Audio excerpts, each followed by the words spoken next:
Sarah, is it okay not to be okay? Absolutely. There's many days that I was not okay. And that was okay? It was absolutely okay. Was it But I okay at the judged time? myself. Huh? Was it okay at the time? No, I judged myself and I was angry because I didn't want to not be okay. And also, the mask Hmm. of ain't nobody gonna know that I'm not okay because I'm bright and shiny, bubbly Sarah, and everyone's gonna feel my love, even when I'm drowning. There's something so heroic about showing up to a grocery store with curlers in your hair and a cigarette in your lips and just being like, I don't care. Like Yes. going out in public, hot mess, and just living your life regardless. Yep. Like not even trying to hide the fact that today is not your day. You know Those what are I my mean? people. Those are my people because they are not afraid to show the world the struggle is real and we all feel it. We've all walked through darkness and don't come for me just because I am in darkness right now. Yeah. Tomorrow it might hit you like a ton of bricks.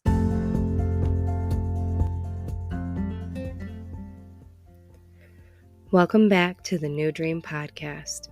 I'm your host, Sarah Grady, and today's episode highlights the topics of embracing the darkness in our lives, how other cultures celebrate their light through the dark, finding our own inner light, and is it okay not to be okay?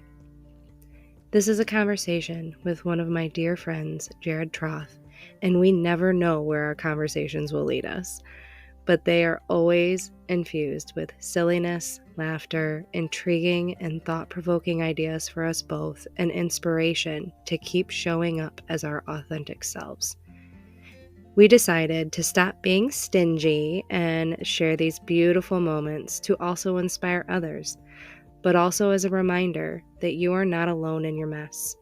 We all experience it in different ways, and sometimes the quickest way to lessen the weight can really be as simple as having a conversation with a trusted friend who can also hold that space for you to talk out both your light and your dark. Because at the end of the day, we are all just messy humans trying to do our best each and every day. Enjoy.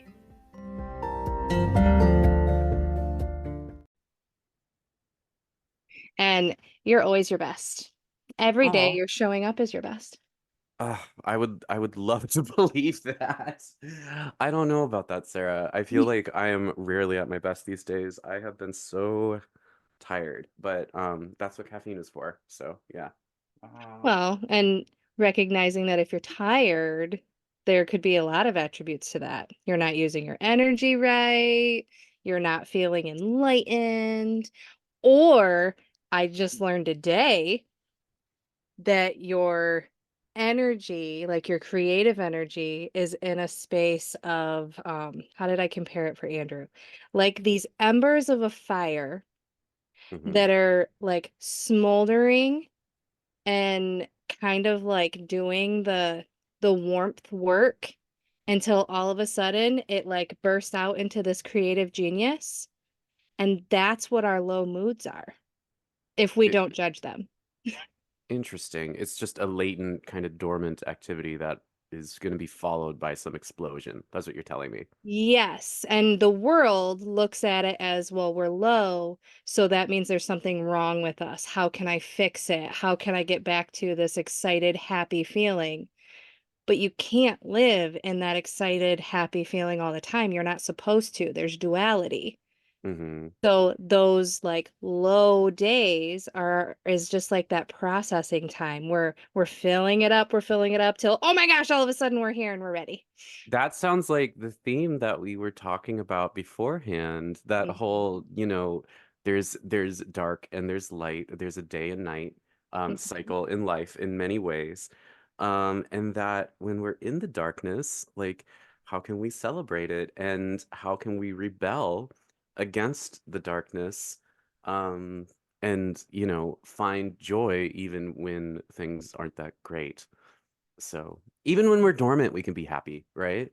Right. And see, and I would challenge the word rebel. I don't want to rebel my darkness. I want to embrace it and bring it in because the best lessons that I've learned, the most exciting things about my life I have gotten through my darkness. Interesting. It sounds you sound like one of those goth kids in middle school who's like, "You don't understand me, mom." Like the darkness is my friend. Like all there is darkness, and you know, I must embrace it and become one with it. Are you gonna Yes. get a lip piercing and listen to My Chemical Romance? I do listen to My Chemical Romance, and I used to be the peppy goth kid in high school, funny enough. The peppy goth? I Yeah. imagine I imagined you as like the cheerleader in high school Oh, I because was you're that always too. so a gothic cheerleader? Yeah. Where are these photos, Sarah? Well, back then I didn't have anything to take photos, so I have very few, Cameras existed back then. If you need to shut up, you but are not that old. I didn't have one though. You Like didn't I have. didn't actually have a camera to use, not to mention I had a really warped sense of self, so I Mhm. didn't like pictures taken of me. So I Okay. do have a picture of me in my cheerleading outfit because, we had to take team photos. So I have that. But pictures of me in my Avril stage, like I was Ooh, Avril Lavigne, just okay. saying. I can see it. The hair, all of it. Yep. Oh, I would love that. Oh, did I you date a wore the skater boy? ties. Oh, you wore the ties? You did I all of did. it? To school. Yep, that Oh was my me. God, I love you. Because, I was a goth in high school too, and I wore Really? like chains and wings and stuff like that. Like I was legit. I remember excusing myself to like touch up my black lipstick in the middle of class. I'd be like, I need to use the restroom, and I didn't. I just needed to fix my makeup, my eyeliner off. I love that. So yeah, I was the spoopy kid. So Oh, we would have been great friends in high we school, would I have. feel. I Yeah. think so. It's a shame we didn't meet each other then, but then again, we probably would have caused a lot of trouble. So, or a cult. We could have started a cult. I could see that happening too. One or the I other. would have followed you wherever you went because I would have loved your energy. And back then I was just like, anything anyone's doing, I got it. Let's do this. I've been so fascinated by you. I feel like I would have just been like, I would have wanted to follow you. We'd be like those two people who follow each other like at the grocery store and just like wind up in the back room somehow because like neither of us are really paying attention. You know what I Yes. mean? Yeah. I think that would be fun. Um, But no, okay, I did some research and what I've been looking at is this Hmm. is I think well as you may or may not know, you know this. I'm a dirty heathen I and do. a dirty heathen, I grew up very religious and one of the things that I feel like the secular world doesn't have a good hold on is faith. Because I think that the whole thing is like, oh, I'm trying to walk away from faith. I'm trying to live a life without that. It's not necessary. It's not needed. But I find it interesting, like as I did some research on this, how many cultures, not religions, but just cultures and religions, um, there are cultures and religions around the world, around all sorts of time periods that have celebrations that are focused on celebrating the light Mhm. and coming out of darkness and good overcoming evil. Like in India, we've all seen these pictures. We had to have, when they're throwing that colored chalk around in Yeah. India and it's like all over everybody, it's all over everything. There's just clouds of this like chalk dust everywhere and it's Yeah. beautiful to see. So that's actually a celebration and I'm gonna mispronounce it, but I think it's Holi, the Holi festival in India. And it was during British rule. It became a symbol of resistance. People from all walks of life, everybody, they would just start throwing these colored powders at each other and it was just a way to provide space for unity and defiance against British rule, which I think is really cool. Right. Um, and then can I tell you about my favorite thing ever? Like I just Yes. found out about this and I'm like obsessed. I'm obsessed. It's Iranian Santa Claus. Can I tell you about Iranian Santa Claus? Please do. Okay, so his name is Baba Nowruz, which means new day, and it's the Persian New Year is celebrated during it's a lunar calendar. So what it is the longest night of the year, winter solstice, Okay. is their like New Year's Eve, and then the day that follows is their New Year's Day. Nowruz means new day, so that's their new day for the new year. And they have this kind of legendary guy called Baba Nowruz, and he's this old man with a big beard who comes into town and he gives gifts to children. And the my favorite thing is, so the night, the New Year's Eve is called Yalda night. And Yalda night, everybody stays up all night long, literally party till the break of dawn. And they just party, party, party throughout the last night of the year until day comes back, until light breaks again. And I just love that. And they recite poetry, they eat like special food. It's super, super cool. But then when Baba Noru shows up, there's another thing that I really love is in the legend, which I find so romantic. His love, his wife, they can only see each other that day. So he starts the day by like celebrating with the children by giving them presents and everything and, celebrating with people. And then he goes with his wife and everyone celebrates this reuniting of these two Right. lovers, which I just think is so cool that it's all about celebrating the longest night. Like this night's not going to let us down. We are going to party till the break of dawn. Like I just feel like that is such a literal manifestation of that concept that Yeah. like the night ain't gonna bring us down, like we're gonna have a good time until the sun comes back. So I don't know, I learned about this and I've been super excited about Iranian Santa Claus. And think And about it. The darkness, that yeah. long night of the year, was bringing him back to his one true love. Hmm. So he's embracing that darkness that leads to the light because without that darkness, he wouldn't have gotten to his one true love. Yeah. And I I I love that. I think about all the difficult things that I've been through in my life, and how much that has evolved and deepened my character. I don't think that I would be with my Andrew if I hadn't of gone through all the difficult things that I've been through. Like who I was as a teenager and who he was as a teenager, we were not compatible. We were not ready for one another. I think Right. when we met each other was the perfect time. That was like right when we were grown enough, and have gone through enough to really connect in a healthy way. The difficult things were necessary for me to forge a really beautiful relationship. Yeah, So you got to go through the darkness, you you know? do. You got to go And through it. you've got to also celebrate the joy and seeing you light up Yeah. because of Iranian Santa Claus. Like, I love Iranian Santa Claus. It's my new favorite thing, and I love that he's Baba Nowruz. Like that is just work. I love it. It's celebrated by like a bunch of different, a bunch of different cultures. There's a bunch of, well, here's something else that I find really interesting. My mind is so scattered right now. I'm so sorry. You're no, getting sleep deprived, Jared, but stop being sorry.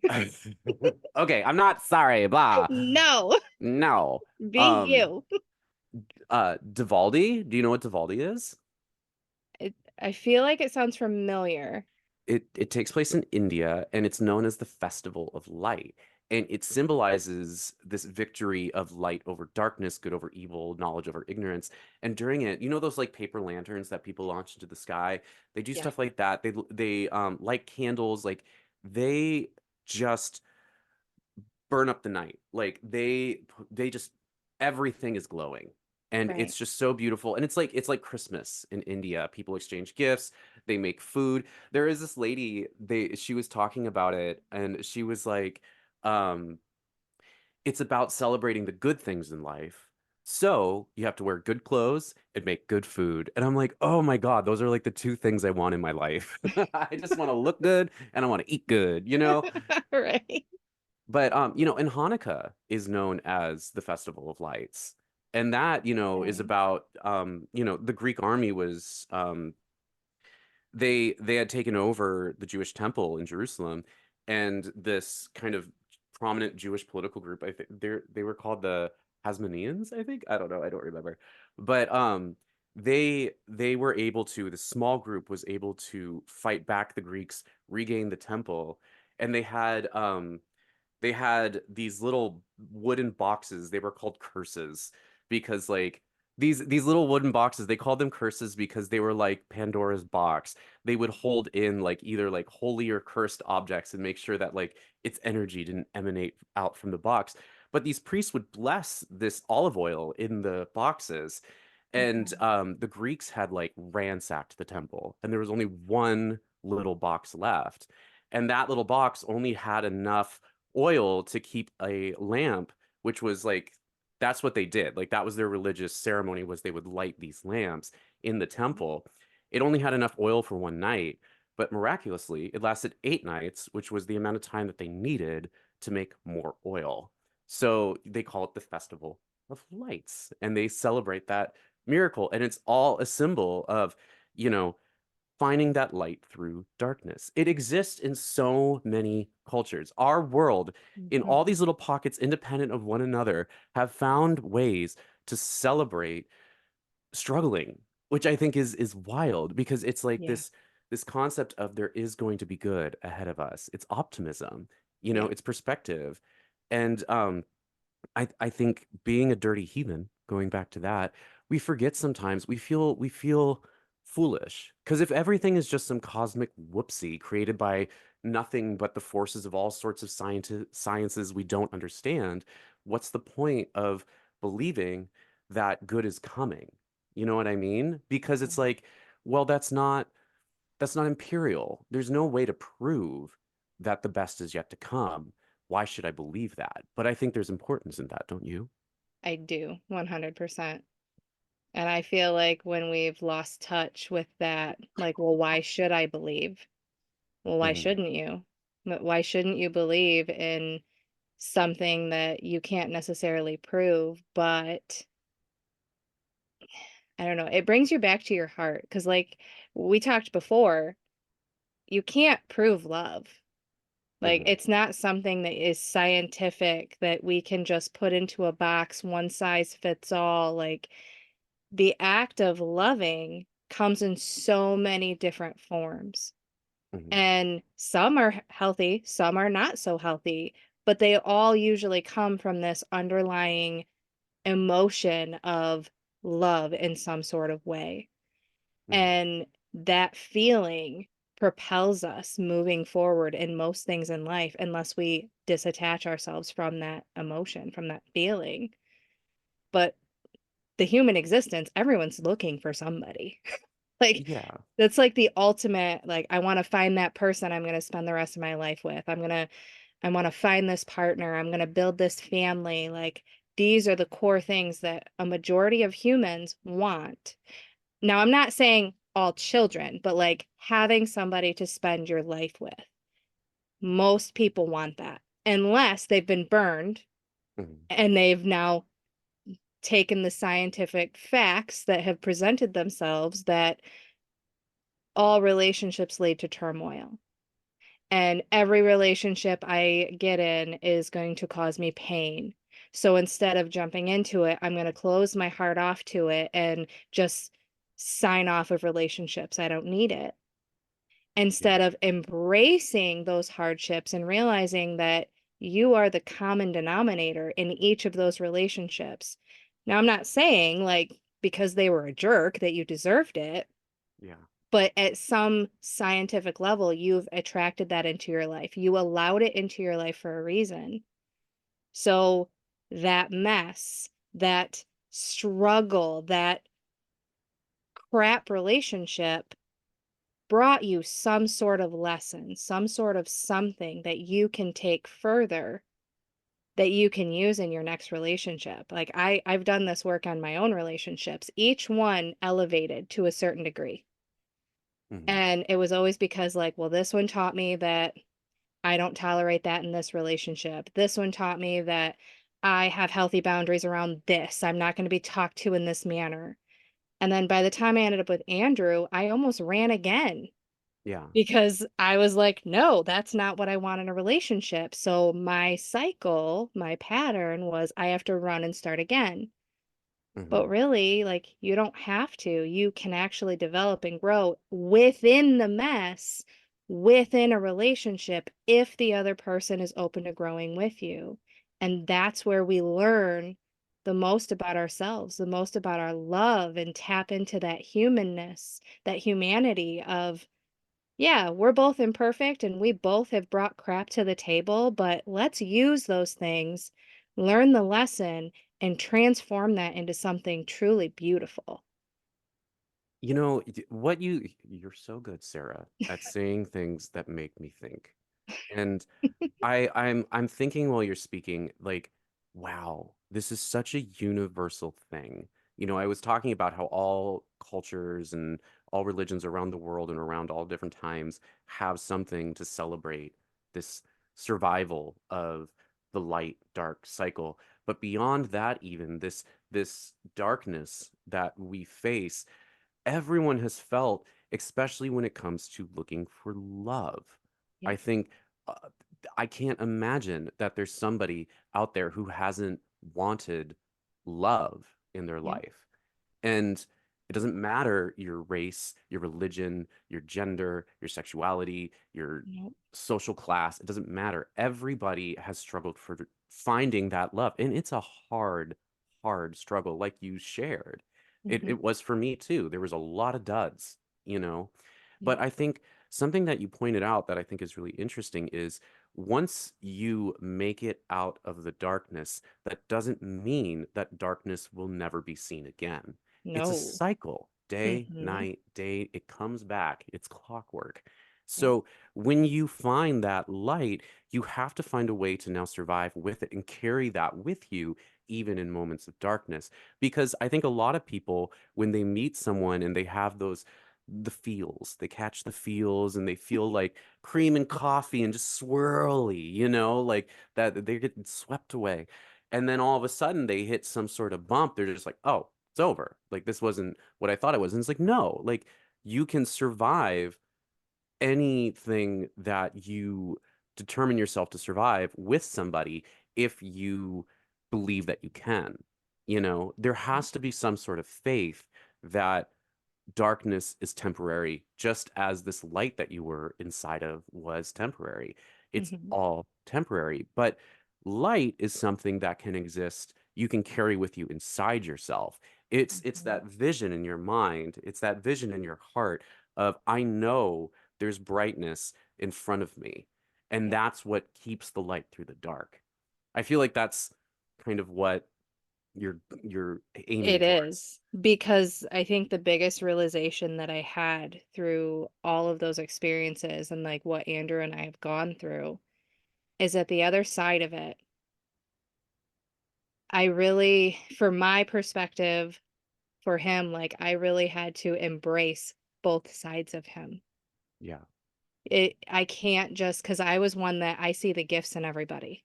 You know, Mhm. I emulate this. You're human, so you're worthy and you're gonna have my love. And even if you hurt me, I'm still gonna love you because I can see the gifts of you as a human being. The thing is there's also shadows in each and every single one of us. None of Yeah. us are perfect. None of us are going to act a certain way at every single second of the day. We're Mhm. going to have days when we don't show up as our best self. And throwing criticism and anger and animosity and separation at that version of yourself says you're not worthy in this state, but is that really true when you're using that to grow? Yeah. Like those are our failures or our mistakes. Those are our lessons learned is what I use with my kids now. Growth is We're that learning trophy you lessons. get. Growth is that trophy you get when you Yeah. survive the darkness. Anyway, sorry, continue. But yeah, like and each human has those and we're so quick to be like, okay, these shadows that my partner is showing me I didn't see them until we got, so far into our relationship. And now I can't unsee them, and you're not changing them. You're not doing good enough. And I told you with my words that this is what I needed. And because you didn't do that, that means you don't care about me.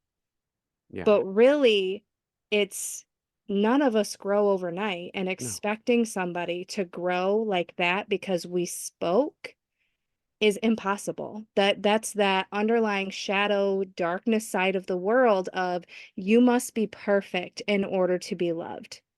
you must act this way or there's something wrong with you, when there's nothing wrong with anyone at the core of them. We're just all humans trying to do our best each and every day and learning and growing. And as long as you can see that somebody is putting that effort into trying to grow with you, Mhm. that still means that there is something there. Now, if they're completely cut off to you and they're telling you there's something wrong with you and no, I don't need any help, that's when you can walk away in love of they're not ready to grow, Yeah. and that's okay for them. But ultimate accountability, it's not okay for me. So I'm going to release you to go find what you need, and I'm going to go find what I need. You remind me of the prophet Zoroaster, and let me explain why.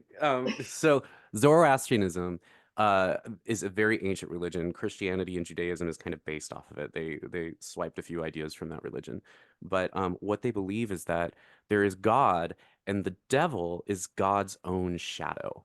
And I think that what you're getting at is that whenever something exists in light, it creates a shadow. There is a yin to every yang. There Yeah. is dark and there is light. And we are this swirled together combination, chocolate vanilla soft serve, just spun together. And it's inseparable because they're both parts of us. Yeah. And I think we want to see a person as a singular thing. We want Right. that Superman and that Lex Luthor, the good versus the bad, really clear cut things. But Yeah. reality is that nobody is that. Everybody is a mixture of the two.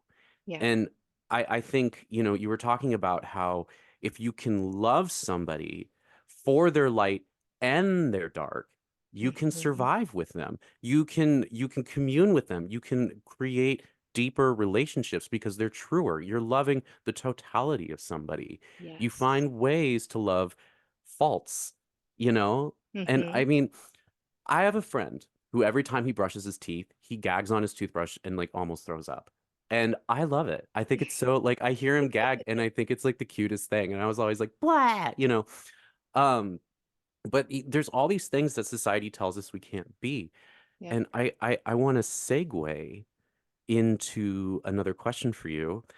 Um, have you ever been to a pride parade? I haven't actually been to one. That surprises me a lot, to be Me completely too. honest. It's Me because of where too. you live. It is because of where I live. There's just nothing like where is the closest Pride Parade? Like Detroit? Probably Ann Arbor. Oh, Ann Arbor would be fun. I just haven't actually done the research to immerse myself into a big crowd because I was still working on feeling safe going into crowds and going into crowds with my kids, because if I go, I want to bring them. And you And can. yeah, right. And I know that. And I know that Yeah, they're safe places, but because of the crowds, Andrew's shadow is he has a hard time with a lot of people in one place. that's true. Yeah. And if I'm gonna go, I want to go with somebody who can help me have two heads, four arms for these four children. Yeah, I hear you. They got to be wrangled. So, but there is gonna be one in my town in June, so I will be going to that one. I hope you go. I think it's kind of what I love about Pride is I know we were talking about how you want to avoid the theme of rebellion, but I'm sorry, I have to rebel here because I have to talk about it.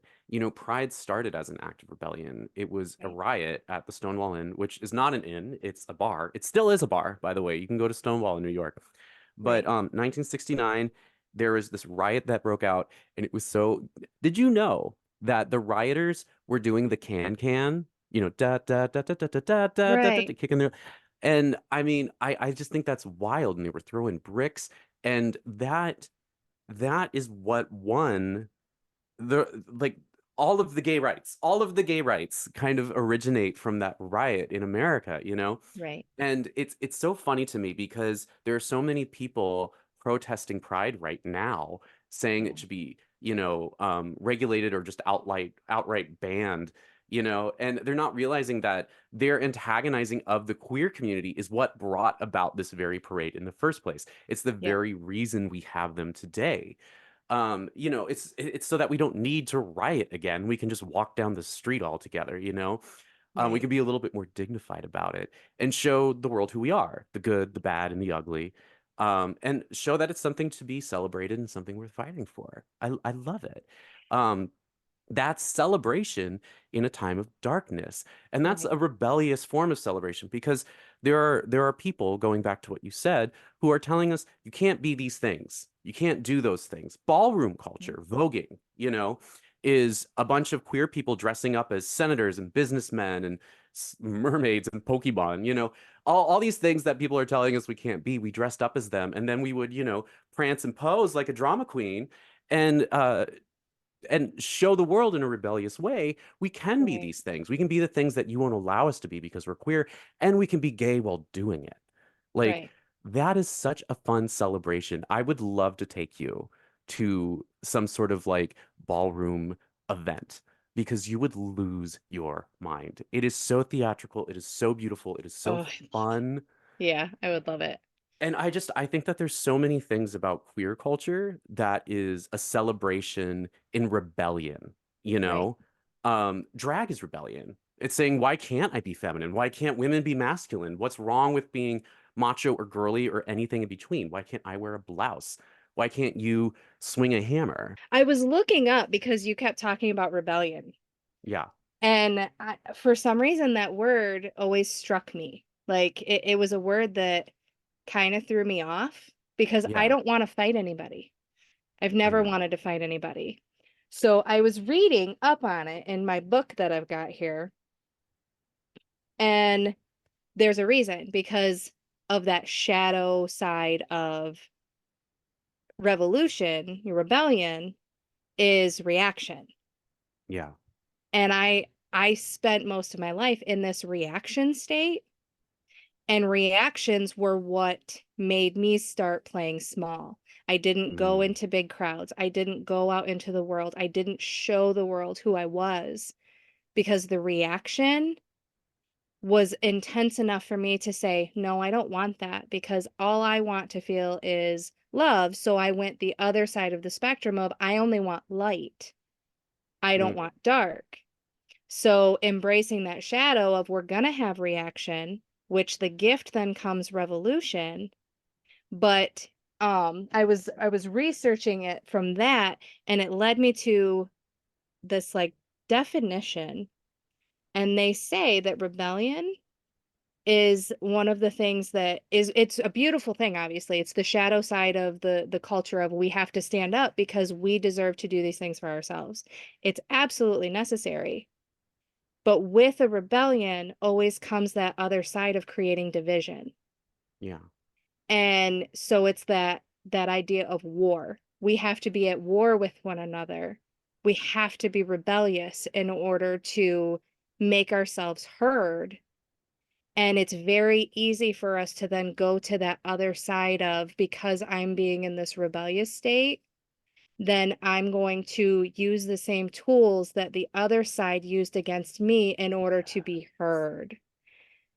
And I think we have to realize, like, is this fight coming from, because, you know, like you said earlier, we all coexist as light and dark. Yes. And Yep. are we fighting for the light or the dark inside of us? I think Yes. when it comes to like being queer, I think being queer is about finding the bravery to be the person who you were told you shouldn't be. It's about 100%. being the Yep. person you dream of being. Being queer is about finding that light. It's about finding your light and rebelling Mhm. against the people who say that that's not light, you know, and Right. you shouldn't shine that light because that's darkness speaking to you. You rebel against darkness, not light. You know what I mean? Right. But do you know how many people that I see that are rebelling against it use the same tools of you must agree with my like it's the choice of words. Hmm. It's you have to agree with my lifestyle. Yeah. You have to agree with who I am as a human. And that usage of words completely creates a divide between you. Now you're telling me how to live my life. Yeah. And that's the thing that I always get stuck with because I see both sides of like the yin and the yang. Mhm. I never want to tell somebody how to live their life. If they are sitting there believing whatever it is they're believing and they are not, walking around being a dick to everybody, Mhm. I don't care what you do. I don't Yeah. care how you live. I don't care if you agree with me, if you agree with my lifestyle, if you like everything about me. I don't care. I used to because of needing to fit in, but now Yeah. on that other side of that shadow of I don't need to be liked by everybody. I don't need to be accepted by everybody. Yeah. I need to shine my light, my authentic, vibrant, beautiful creative light that is inside of Yes. me that makes me who I am to Yes. attract the ones that I need. And then hold that space and love of you don't have to agree, and I'm not making you agree. Yeah. Respect me as an individual. Treat me with the same human fucking decency that Amen. every person on this planet deserves, because everyone deserves to be treated like a human. Yes. Compassion, end all be all. You don't have to agree or see eye to eye. Hold that curiosity of, huh, so you like this and you like that. Well, that's cool. Tell me more about it. But it Yeah. doesn't mean that because, one person does this that then I have to, because then the world would be boring. But so many people are stuck in the shadow of the world is one way only, and this is the only way forward. Mhm. But that's not the only option. Well, just like you said, we're not one thing. Yeah. We're many things. And psychology talks about this, that our minds is more like an audience, and there are it's like a stage and at a show. Like, and there are people on the stage, there are people in the audience, and your mind are all of those things. Some people are playing instruments, some people are just observing, but your Mhm. mind takes all those perspectives. And I think it's wild. Like people who have split brains, like if you've had seizures in the past, they'll actually cut the connection between the hemispheres in your mind. Okay, And okay, right. your right brain could be aware of something your left brain isn't, Yep. and they can retain information, and it's all in one body, but they are able to think independently. We are not one, we are many, many things.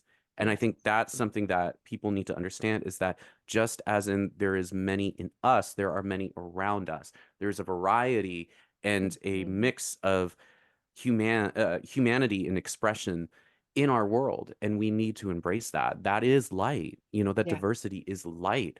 But I think there are I think not believing that light is coming, or that light is good, or Mhm.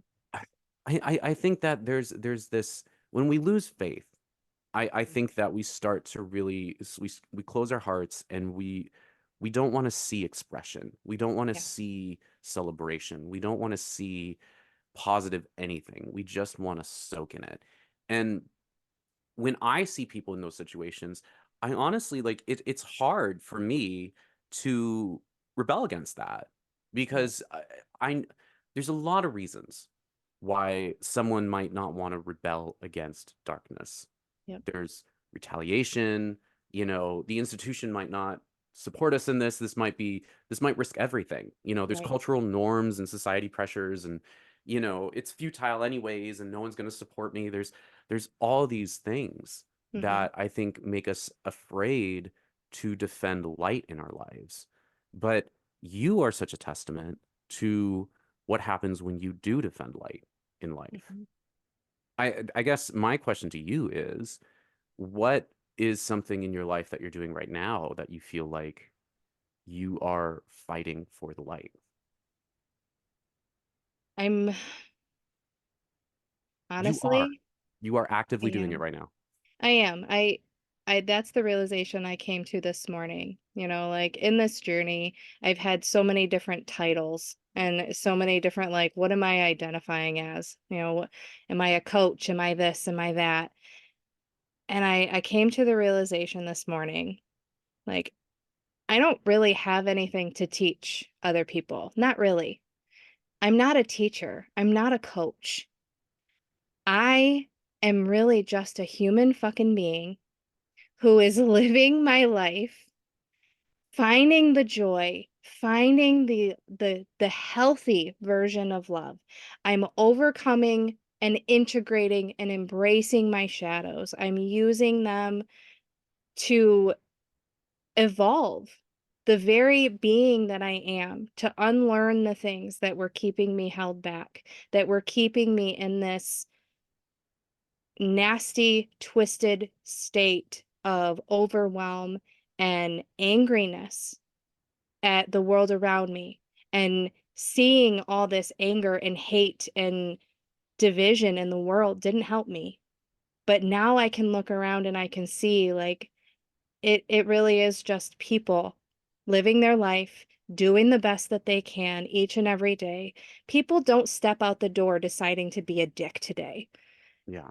They step out of what is their life and they respond from how they're feeling inside. And if I'm going to throw more hate at them, that's not going to help. That's going to push them to their breaking point.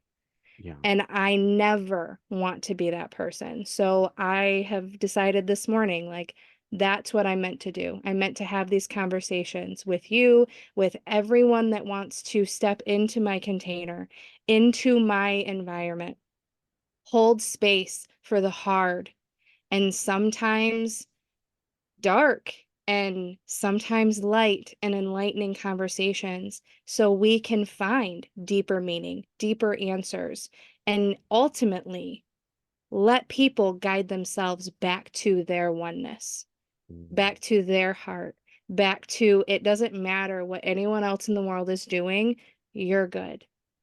And that starts with me. And it starts with me so I can radiate that to my own kids, to my own family, to the communities around me. And ultimately, if I put this stuff online, then anyone in the world who needs it, who needs that message and needs to remember that life can be loving while also painful. Pain and love go hand in hand. You can't have one without the other. And they're both beautiful in Yeah. the long term. I have two questions for you. Mhm. First, Sarah, is it okay not to be okay? Absolutely. There's many days that I was not okay. And that was okay? It was absolutely okay. Was it But I okay at the judged time? myself. Huh? Was it okay at the time? No, I judged myself and I was angry because I didn't want to not be okay. And also, the mask Mm-hmm. of ain't nobody gonna know that I'm not okay because I'm bright and shiny, bubbly Sarah, and everyone's gonna feel my love, even when I'm drowning. There's something so heroic about showing up to a grocery store with curlers in your hair and a cigarette in your lips and just being like, I don't care. Like Yes. going out in public, hot mess, and just living your life regardless. Yep. Like not even trying to hide the fact that today is not your day. You know Those what are I my mean? people. Those are my people because they are not afraid to show the world the struggle is real and we all feel it. We've all walked through darkness and don't come for me just because I am in darkness right now. Yeah, Tomorrow it might hit you like a ton of bricks. So don't be judging absolutely. me. I have another question for you. Yeah. So I want to know ways in which I bring light into your life. You hold space for me no matter what. Oh, yeah. You, I don't know, you always capture pieces of me and you don't hide behind that, sometimes we don't speak be out of fear of like what someone else might think or, how they're going to feel. You have no problem being like, "Sarah, this is what I think." And you always inspire me. Like you see pieces of me that I didn't have the ability to see myself because of the emotion attached to it.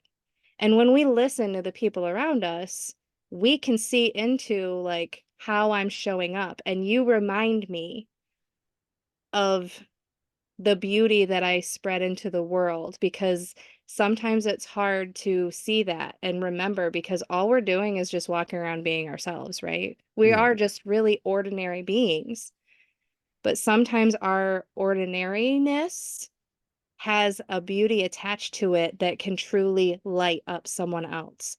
So you reminded me, like, my compassion, my heart is like my biggest gift, because you let me know that. You let me know when you're inspired. You let me know when I'm making you think. Not to mention, you're also authentic and say, "I'm just not feeling it today, my dear." Yeah, I've said that a lot to you.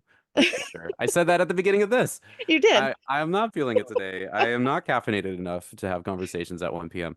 But I think acts of kindness Mhm. are your way of rebelling against the darkness. I think there are wars that can only be won not through force, but through kindness. Yeah. And you are such a testament to that because I've seen how you have conquered things.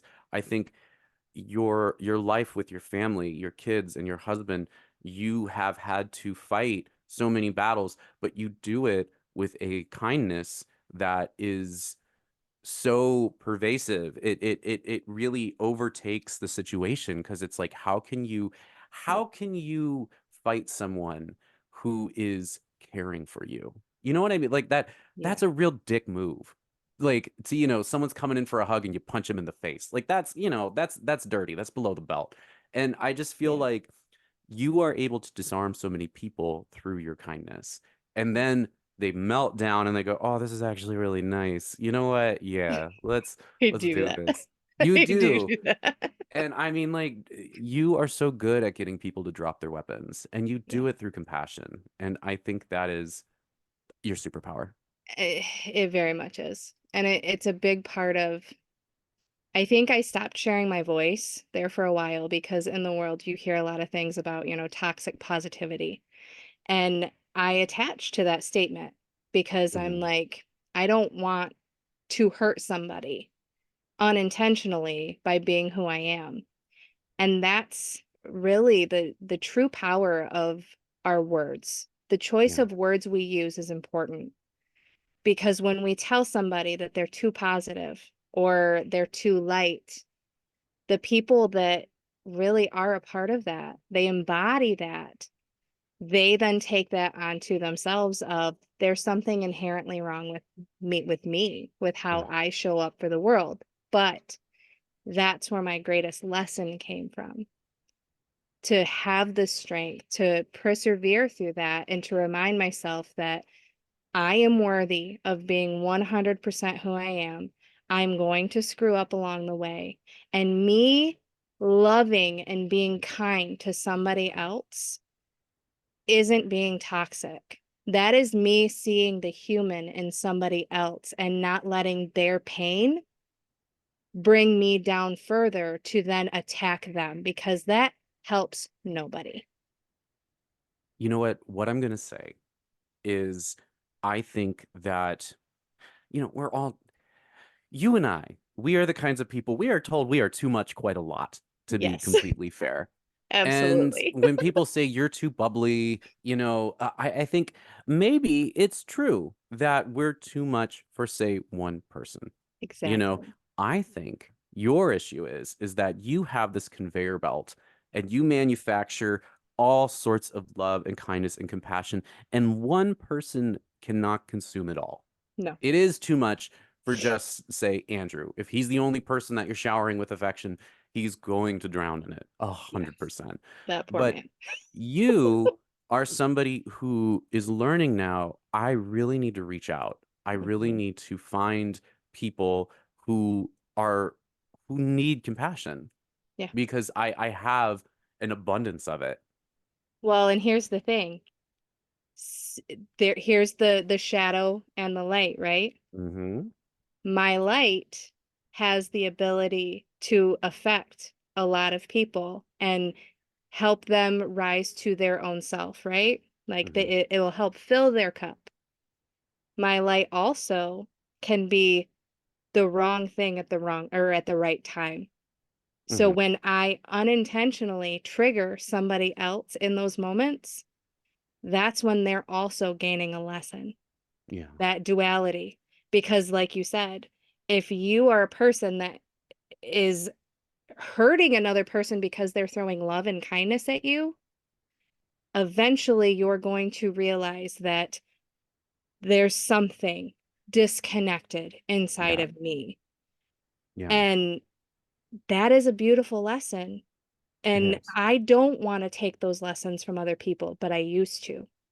I Mhm. used to not say certain things because I didn't want to ignite certain people's darkness. Now, I also know that there's a fine balance because Mhm. if you throw too much at somebody at the wrong time, you might be trying to help, but your helping is actually having the opposite effect. And that's where seeing somebody for where they are at is the most important thing you can do. I can't look at my children and say, well, you need to have emotional regulation. Yeah.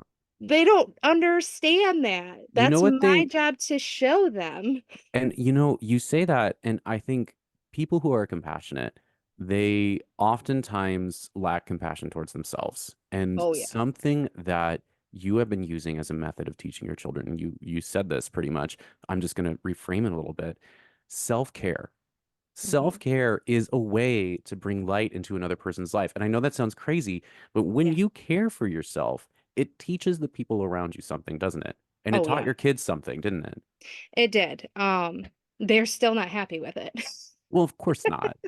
Because you did everything for them and now you're doing things for yourself. So it's Well, like, it's noticing where my life begins and where their life begins. Like, mhm, there you have to see where that line is.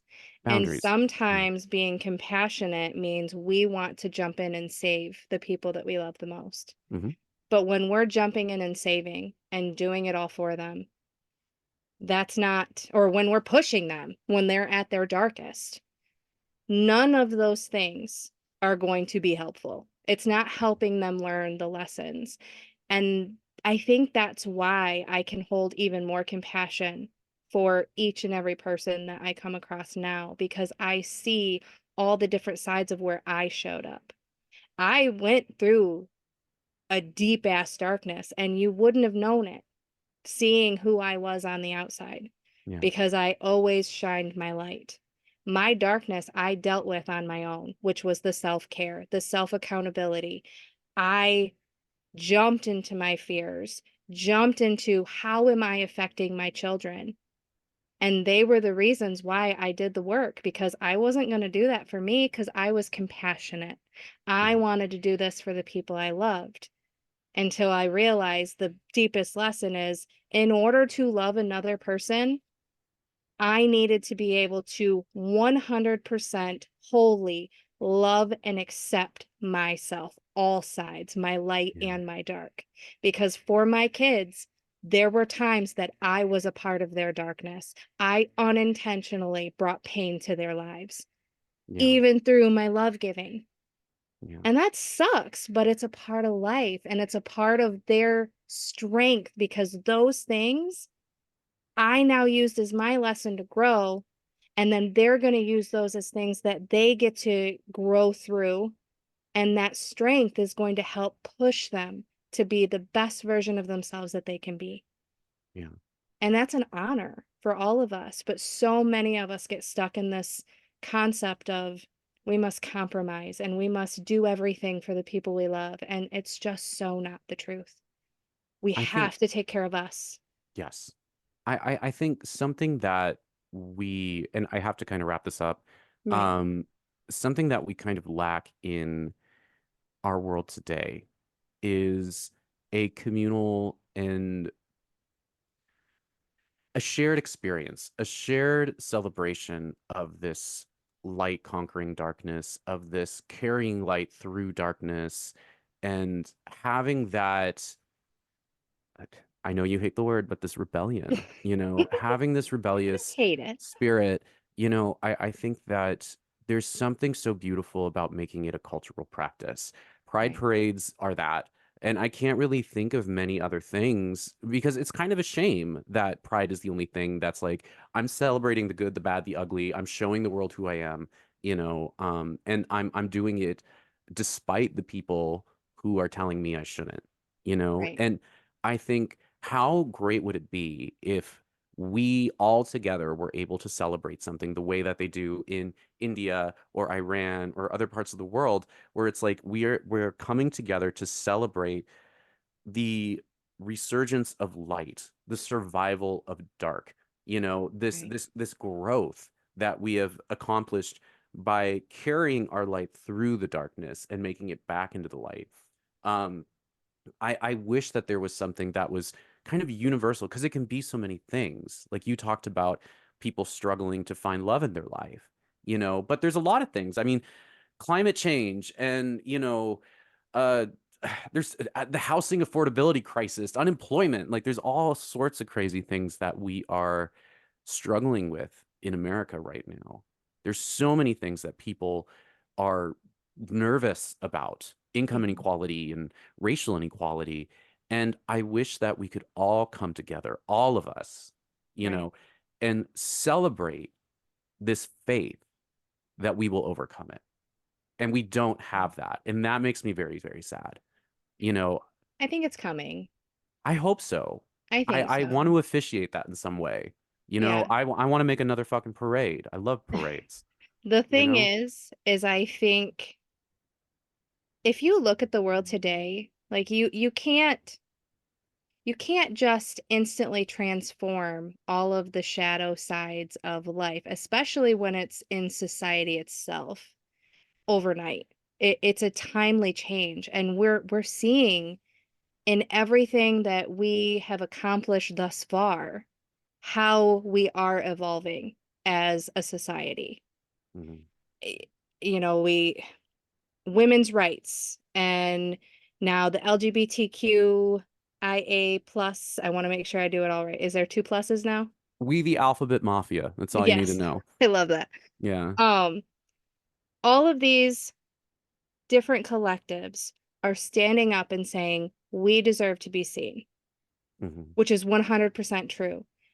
Every human being deserves to be seen. And I think as we stand up, as we work through these shadows, we have homeschooling communities that are rising up and saying, I am going to homeschool my children because something doesn't feel right. People are following their guts. It's just the information isn't fully there in understanding why these things aren't lining up. Schooling, the way that it is right now, it's fitting a collective of let's put everybody into a collective box. No individuality, no love, no joy, no excitement fit into this cog of the mechanism of a machine so that we can all survive. But the thing is people are waking up and realizing that that isn't the only way to survive. We don't Yeah. have to just survive. We can thrive through individualism, through Yes. being our best self. We can work and actually love it. And it's all happening before our eyes. And we do our part by living our life. That's what I guess that's why I see myself as I'm just a human being who I am in my fullest expression. Me being who I am, living my life, that's my ultimate truth. That's my ultimate purpose. It's not my job to fix anybody. It is my job to live and be the best, healthiest version of myself. But by doing so, you affect everybody around you. So you want to balance the world, you want to create an act of rebellion, work here Yeah. because that ripple is going to change hundreds of thousands of people in a very short amount of time. I'm Really seeing good. my husband change. I'm seeing my children change, and they are changing into their very core existence. And that to me is the beauty of working on you. That's what self love is, not just getting your nails done. Like, Well, that helps too. It does. That's fun too. And if that's your joy, do it. Mine is dancing and having, you know, I a love strobe it. light in my house because I like to dance with my children. Oh, We get to enjoy life. We get to love it. And yeah. if you're not, that's your sign. That is your key to do the inner work and find out why. Because you have ultimate control over your life. And if you are feeling like you don't, you've given your power away. Find it, take it back. Giving your power away is refusing to dance in dark times. It's Yep. refusing to laugh while drowning, which I know sounds Exactly. insane, but when you have faith that you'll survive it, when you have Yep. faith that you'll make it through, you find all this adversity in your life kind of comical, Yeah. you know, and you see the necessity of dancing in the darkness, of, Absolutely. wiggling your tushy in a strobe light, with all the people you care about, with your family, with your friends. And I want Or to even dance just with you. reading a book. Yeah. Like, Oh, Sarah, I love you so much. I need to let you I love go. you. I I have know. 2 minutes, but I wish I could have. I feel like I just rambled. I'm so sorry, but I would No. love to do this again when my mind is more like, I think this was absolutely perfect and exactly what it needed to be. And you oh, judge thank yourself you. too harshly. I do. I You definitely do. do. But I love you very much. I Thank you love for you. your compassion, and I If hope to talk to you again soon. if it makes you feel any better, I have a sore throat and woke up sick as hell this morning. Girl, well, you have children. They're just little plague rats. I Oh, mean, let's be honest. They're yeah. adorable plague rats, but they're plague rats. Yes. So Yeah. yeah, but we All love them. right. Good luck in your interview. Thank you. Good luck in taking over the world, you bomb ass bitch. Eh, I don't want to take over the world. I just want to be me. That's how you're gonna do it. That's Much right. love. Love Talk to you later. you. Bye. Bye. Got those pretty eyes that are 1 in a million. She looks like the